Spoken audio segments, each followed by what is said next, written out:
नमस्कार दोस्तों। मुझे पता है आप हमारी कहानी को अंत तक सुनते हैं, लेकिन चैनल को सब्सक्राइब नहीं करते हो। दोस्तों, ये हमारी न्यू चैनल है, इसलिए आपका साथ चाहिए। आपको बस सब्सक्राइब का बटन ही दबाना है, जिससे मुझे मोटिवेशन मिलेगा। दोस्तों, ये कहानी हमारी एक बहुत ही खास सब्सक्राइबर ने भेजी है, तो आइए शुरू करते हैं। बस की यात्रा में मुझे इतना मज़ा मिला जितना मैं कभी घर में भी नहीं पाई थी। हमें एक ही स्लीपर सीट मिली थी। मेरे साथ मेरा भतीजा भी जा रहा था। मैं नीलम हूँ। मेरी उम्र 36 साल है। मैं बहुत सुंदर और गोरी हूँ। मेरे पतिदेव बाहर रहकर नौकरी करते हैं। मेरे साथ मेरा भतीजा रहता है और वो ग्रेजुएशन कर रहा है। वो मुझे बहुत मानता है। वो मुझसे बोलता, चाची, आप मुझे बहुत सुंदर लगती हो। मैं बोलती, तू तो अभी स्मार्ट सा हैंडसम लड़का है। तुझे तो अपने साथ की और लड़कियां अच्छी लगती होगी। मैं कहाँ से तुझे सुंदर लगने लगी। वो बोलता, नहीं चाची, सच में आप बहुत ही सुंदर और गोरी हो। मैं आपको देखता हूँ तो देखता ही रह जाता हूँ। मेरी प्यारी चाची जी। मैं मुस्कुरा कर बोलती हूँ, तुमको बस अपनी चाची की झूठी तारीफ करने को कह दो तो बस। वो बोलता, नहीं मेरी प्यारी चाची, जब मौका मिलेगा तो मैं बताऊंगा कि तुम कितनी सुंदर हो। फिर एक दिन मुझे अर्जेंट किसी काम से मायके जाना था, तो मैंने भतीजे से कहा कि इतनी जल्दी से कोई ट्रेन का टिकट तो मिल नहीं पाएगा। तुम एक काम करो, किसी बस सर्विस से टिकट करवा लो और रिजर्व सीट देखना।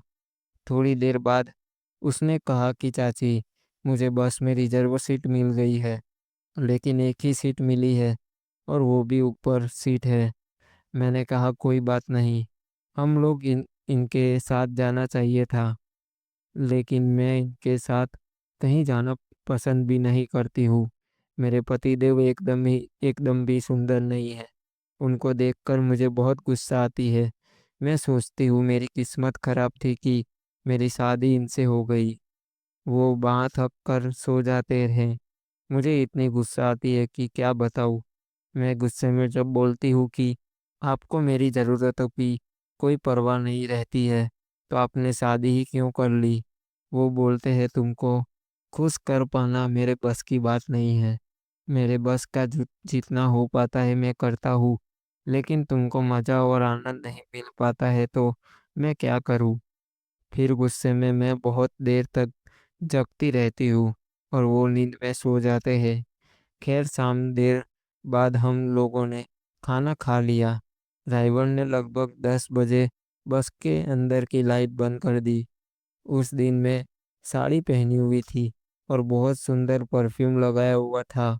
मेरा परफ्यूम बहुत अच्छा महक रहा था। भतीजा बोला, चाचा की किस्मत कितनी अच्छी है। मैं बोली, नहीं नहीं, ऐसी कोई बात नहीं है। तुम चाहो तो तुम भी खुशबू ले सकते हो। वैसे भी तुम्हारे चाचा जी तो यहाँ है ही नहीं। वो मुस्कुरा कर बोला, चाची, मैं तो बहुत दिन से इसी फिराक में था। मैं एकदम तृप्त हो गई। इतना मज़ा मुझे पहले कभी नहीं आया था।